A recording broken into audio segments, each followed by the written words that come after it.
pessoal, beleza? Hoje nós vamos fazer aqui mais um autovlog. Hoje para nós falarmos a respeito da minha opção de pneus nesse instante para o 308, que é esse Semperit da Continental.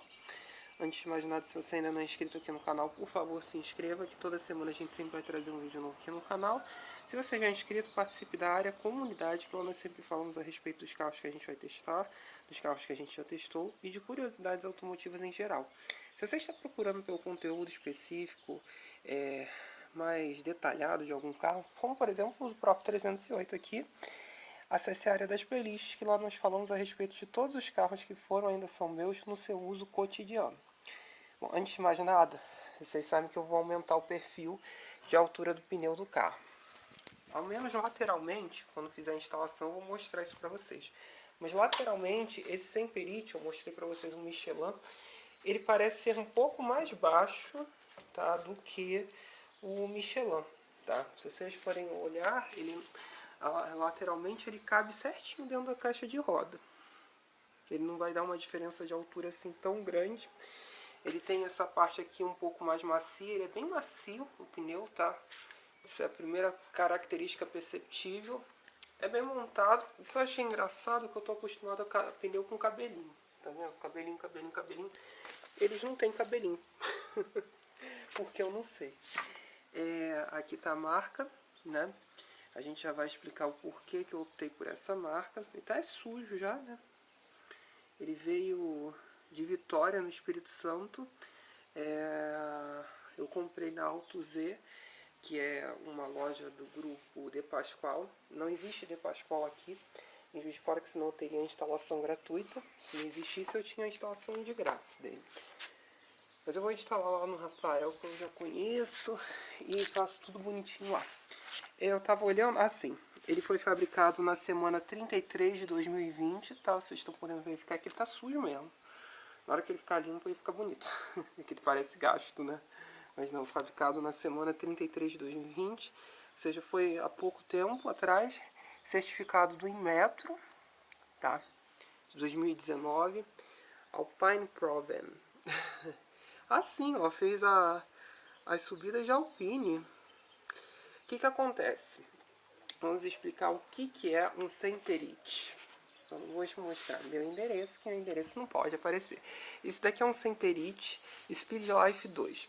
A Semperit é uma marca do grupo Continental. O que isso quer dizer? Lembra que eu falei para vocês que eu estava muito em dúvida do que eu ia comprar, do pneu que eu ia comprar, né, e tal. Eu não sabia realmente que marca que eu ia optar, que marca que eu ia escolher. E principalmente porque eu perdi a maior referência que eu tinha, que é a Michelin. A Michelin para mim era a referência em pneu. E o que aconteceu com aquele pneu é assim, sei lá, é muito absurdo para mim, tá? Eu acho que se duvidar, se tivesse comprado um Semperit perfil 55, cabia nesse carro. Mais absurdo que isso pareça. Então eu perdi a referência. Eu tenho algumas referências de pneus, já que eu já dirigi pra caramba, já tive carro pra caramba.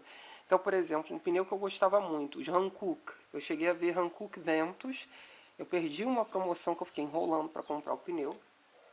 E o pneu mais do que dobrou, saiu de, sei lá, R$ 360 para R$ 700, isso em uma semana. E por que isso também está acontecendo? Porque a maior parte dos compostos e da produção dos pneus, esse é feito no Brasil, por isso que ele não é tão caro. Mas esses pneus de perfil maior, tipo 50, 55 pneus grandes, não são fabricados mais no Brasil. Então você fica à mercê do que é importado, com $1 a 5, 6 reais você paga muito caro. Então, continuei perdendo. Eu tive uma boa experiência com a BF Goodrich. Explicando, a BF Goodrich, por muito tempo, ela foi a marca de entrada do grupo Michelin. E a qualidade do pneu era muito boa, eu achava até melhor do que o Energy que eu usava na época. Eu tive os dois carros ao mesmo tempo, o Classic, o Monza Classic e o Monza GL. O GL usava os Michelin Energy e o Classic BF Goodrich. Eu não vou me recordar o modelo do pneu, mas eu me lembro que era BF Goodrich e eu ficava surpreso porque era muito macio. O carro é macio, eu sei disso. Mas a qualidade do pneu era muito grande, dava uma qualidade dinâmica no carro excelente. Um carro bem gostoso de conduzir, sabe? Então eu fiquei com aquilo na cabeça, né? Só que também existe um outro fator. O pneu ele ajuda muito a dinâmica do carro, isso é um fato inexorável. E a gente já vai falar do Semperit aqui. Porém, se o carro não tem um bom trabalho de chassi, não adianta nada você ter um bom pneu, tá? E também o pneu ruim também ele não altera tanto a dinâmica do carro quando o carro tem um chassi ruim. Por que eu digo isso? Experiência que eu tive, por exemplo, nos Monzas. Monza com pneu rachado tem uma boa dinâmica. Monza com Dunlop, como é o caso que está com o carro do meu avô, ou com Michelin, né, tinha uma dinâmica divina. O Clio, ele usava o mesmo pneu do Jacques J3. Eu tive o Jacques J3 0 km, eu tive o Clio também. Com 30 mil quilômetros usava os mesmos pneus, que era um pneu JIT, uma marca chinesa, não sei qual o nome da marca, acho que é JIT mesmo, tá? Horrível o pneu era muito merda. O Jacques J3, como já era um carro ruim, o carro ficava tenebroso para se conduzir, conforme foi acontecendo o desgaste, né? Enquanto o Clio, eu peguei ele, eu rodei com ele por cerca de uma semana com aqueles pneus, o carro era maravilhoso de dinâmica. Então, se você tem um bom chassi, tem um bom comportamento dinâmico da carroceria, né, da estrutura do carro, em geral o pneu ele ajuda, claro que ele ajuda. Mas o carro não altera tanto a dinâmica no volante, o prazer ao dirigir, independente da marca de pneu que você utilize. Então eu acredito que esse efeito ele vai acontecer aqui. Voltando para a questão da perda de referência. Por exemplo, eu usava muitos aparelhos da Sony. A Sony até saiu do Brasil essa semana, né? Vai fechar a fábrica lá no Amazonas e já vai tarde, porque a qualidade dos produtos que ela estava fabricando agora no final eram tenebrosos, tá? Tenebrosos. Tem televisor que queimou da Sony, o celular, o último celular de high-end que eu tive era da Sony, foi uma merda. Apesar de eu ter boas experiências com a Sony, foi tipo Sony Z2, né? Sony SL, aí tive outras coisas lá mais passadas, Z3, mas o último aparelho foi terrível, não é à toa que ela foi embora do país, ela não foi embora apenas única e simplesmente por conta de fatores de crise, sim de baixa qualidade. Então ali eu perdi uma referência e comprei um negócio totalmente aleatório e estou gostando muito, que é aquele Asus que a gente já fez vídeo aqui no canal, estou fazendo vídeo no canal porque tem muita gente que gostou daquilo, né? Eu falando lá das minhas experiências com aquele Asus. Então pensei, a mesma coisa vai acontecer com o pneu. A gente vai instalar, a gente vai pegar as impressões. Vamos explicar o que é a Semperit agora. A Semperit é uma marca austríaca que tem cerca de 113 anos de idade, ou seja, ela tem muito tempo. Tá? Eu acho que ela tem até mais idade do que a própria Michelin. A Michelin ela é de 1920, se não me engano. Essa Semperit aqui é de 1907. É bem antiga, uma marca austríaca que ela foi vendida para o grupo Continental em 1986. E a partir de então ela passou a fazer a integração do grupo Continental produzindo pneus. Ela chegou aqui no Brasil somente em 2014, com produção lá em Bahia, em Camaçari, por isso que ele é produzido no Brasil. Ele tem bons índices em metro, esse pneu daqui, ele tem bons índices de durabilidade, ele me aparenta ser um pneu muito bom de chuva. Por quê? Porque ele tem essas linhas bem definidas, bem grandonas. O desenho sei lá, agressivo. Eu não entendo bem de desenho de pneu, nunca prestei muita atenção nisso, mas ele tem um desenho bem agressivo. Ele tem as linhas bem pronunciadas, aqui o TWI dele é Semperit, olha. Tem até essas faixinhas, eu não me lembro de Michelin ter isso quando eram novos, não. E um pneu bem macio, você sente isso até no toque dele, assim. Ele é bem macio mesmo, entendeu? Então, provavelmente vai amaciar muito esse carro. E é o que eu quero mesmo. A largura dele é igual, né? Esse era um 225, esse é um 225. Diferenças desse pneu para o Michelin. Ele é um 225/50 de aro 17, aquele original 308 era um 225/45 de aro 17, um Primacy 3. Esse pneu ele tem a mesma capacidade de peso, isso é uma coisa que você sempre deve verificar quando você vai trocar o pneu do carro, tá? Que é para índice 94, ou seja, ele aguenta até 670 kg por roda. É a mesma coisa que acontece com esse Michelin. Porém, a maior diferença é que esse pneu é índice Y e aquele dali é um índice W. O que isso quer dizer? Aquele pneu dali ele aguenta até 270 km por hora. Esse daqui, 300. Então é um pneu que ele tem uma estrutura mais reforçada do que o Michelin, em qualquer parte, né? Então vamos testar ele.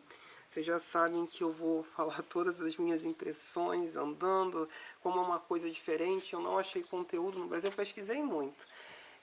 A marca Semperit é uma marca que é muito vendida na Europa. É muito comum os carros saírem de fábrica com esse pneu, ou principalmente terem a substituição. Conforme o tempo vai passando, você substitui o pneu, né, do carro. E muita gente troca os pneus da originais por esses daqui. Então eu falei, bom, se o europeu tá usando isso é porque esse negócio deve prestar, né? O europeu geralmente não compra merda, né? Ao contrário do que acontece em terras brasileiras. Então eu falei, vamos botar, vamos ver o que vai dar. Vamos botar para jogo. O desenho lateral dele é até bonito, né? Só que tá sujo. Ele vai se lavar na hora que ele entrar no... Uma questão aqui tá dizendo da, da loja que me vendeu, né, Auto Z, acho que eles tinham que colocar esses pneus forrados, sabe? Pra não rasgar, não ter esses arranhões, essas manchas assim, sabe? Que eu acho que isso fica tão feio, né? Terem um cuidado maior na hora de fazer a entrega do pneu, né? Porque às vezes pode acontecer algum rasgão, alguma coisa assim, na hora que vão entregar, porque não tem proteção nenhuma, não botaram nada no pneu, né? Mas assim, me parece que vai ser uma boa alternativa, tá? E principalmente o custo. Se esse pneu daquele durar pouco mais da metade do tempo que duraria um pneu normal, para mim ele vai estar valendo muito a pena. Vamos explicar o porquê. A média que eu estava verificando desses pneus de perfil 225/50, eu não ia botar 45, tá? E a média de preço do 45 por 50 tem uma diferença muito pequena, ou até curiosamente, eu não sei se porque se troca mais perfil 45 e os estoques que estão se renovando estão vindo na base do dólar. Eu achei muitos pneus 45 mais caros do que na mesma marca, tipo Bridgestone, 225, 45, 17, 225, 50, 17. Às vezes o 50 é mais barato do que o 45. Não sei se por causa dessa questão da renovação de estoque, né? E a média dos pneus eu vi entre os Pirelli, entre R$ 500, né? Os Pirellis mais baratos. Eu não quis Pirelli. Eu fiz um vídeo falando por que aqui no canal, que eu cheguei a testar um Corolla com um Pirelli P7 e achei o pneu muito duro, muito duro. E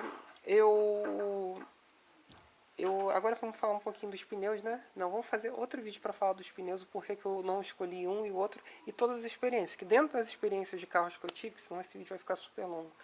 Eu tive, bom, vamos começar por Pirelli P400, que é bem antigo, né? Da era dos Monzas. Aí a gente passa para os Michelin Energy, BF Goodrich, que eu não me recordo o modelo. Aquele JIT, que eu acho que é Comfort ou City, né, que era do Jack J3 e do Clio original. Aí a gente passa para os Bridgestone Turanza, que eu tive em 2 Logans, 0 km, e tive no Jetta da minha mãe também 0 km. Inclusive, nunca falei do pneu do carro da minha mãe, mas minha mãe nunca aceitou trocar o perfil do pneu do carro, tá? Isso é uma coisa peculiar dela. Ela sempre quer o carro original, no perfil original. Ela troca de marca, mas não troca a altura do pneu. Pra mim, bom, você sabe que é burrice, porque aquele carro também é bem rígido, né? Então, e cabe uns 50. Só que ele tem uma caixa de roda um pouquinho mais baixa. Ele não tá aqui pra mostrar. Mas ele tem uma caixa de roda um pouquinho mais baixa. No Accord novo Michelin, Primus 3. Uma das experiências mais marcantes para mim foi o Hankook no Up iMotion. A gente vai explicar o porquê, porque sim, porque não. Porque, novamente, no momento que eu tive o Up iMotion, tinha um Up Turbo. Então, dava para ver bem o Pirelli, que era aro 14, mais alto, então era para ser mais macio. E o Hankook de aro 15, perfil mais baixo. Mais largo, então era para ser mais duro. E aí eu vou explicar o que acontecia. E a última experiência minha com esse Michelin. Além dos pneus que eu lidei com os carros de trabalho, que aí a gente vai do infinito além, porque foi pneu pra caramba, né? Se só no Fiesta eu rodei 140 mil quilômetros, para nos outros carros. Então assim, vai ser uma experiência legal. Vamos ver como é que vai ser, como é que vai dar. Ó, safety warning, tem aqui um negócio para você botar. O limite de pressão dele é igual desse Michelin 51 PSI. Esse carro usa 33 nas 4. Inclusive é uma coisa que eu tenho dúvida, tá? Quando eu colocar o pneu, a respeito da calibração dele, se eu vou manter o original, porque isso é uma coisa que eu não entendo, tá? Aí a gente vai falando e a gente vai gravando, vou mostrar os pneus quando eles saírem do carro, quando eles entrarem. Já expliquei um pouquinho da história desse pneu, né? Assim, esse daqui eu acho que ele é o único pneu de estrada, né? Pneu normal, né? Para asfalto, da Semperix. Inclusive eu acho que ela é muito igual à BF Goodrich por isso, porque a maior parte dos pneus são pneus lameiros que eles têm disponíveis. E esse mesmo modelo ele é vendido na Europa, tá? Isso não é uma coisa peculiar feita para terras brasílias, tá? Ele tem um composto de sílica muito forte, pelo que eu estava lendo, né, nas características dele. Eu não sei dizer se isso é bom ou se é ruim, porém, não sei se isso é bom ou se é ruim, é ótimo, né? Mas isso é bom, porque isso aumenta a eficiência de consumo, porque teoricamente, como eu vou aumentar o pneu, eu vou mudar a relação de diferencial, vou ter um certo engano no painel, isso é uma coisa natural. Por isso que eu tenho que trocar os 4 pneus, para não deixar o controle de tração e estabilidade louco. Inclusive, eu rodei pra caramba com o step e ele não sentiu nada. A gente vai falar disso depois, que isso são questões para outros vídeos, né? Então, eu tô querendo ver, né? Tô querendo ver como é que vai ser. Que tem até, olha, dry and wet, dry negativo, wet plus. Vamos ver. Vamos descobrir. Mas a montagem do pneu é boa. Ele tá sujo, né? Isso daí eu acho que é mais a questão de quem me enviou do que necessariamente a Continental que produz esse pneu. Tem muito desenho no pneu, né? E tem muito desenho, né? Tem essas bondinhas aqui, olha, ele aqui por dentro, ele é bem rechonchudo mesmo. Agora vamos descobrir. Obviamente que o pneu ele não vai entrar inteiro, essa parte daqui a gente não vai ver, que ela vai estar presa à roda do carro, então ele vai ficar nessa altura daqui, né? Nessa altura daqui. Vai ficar legal. Vamos aguardar agora então. Assim,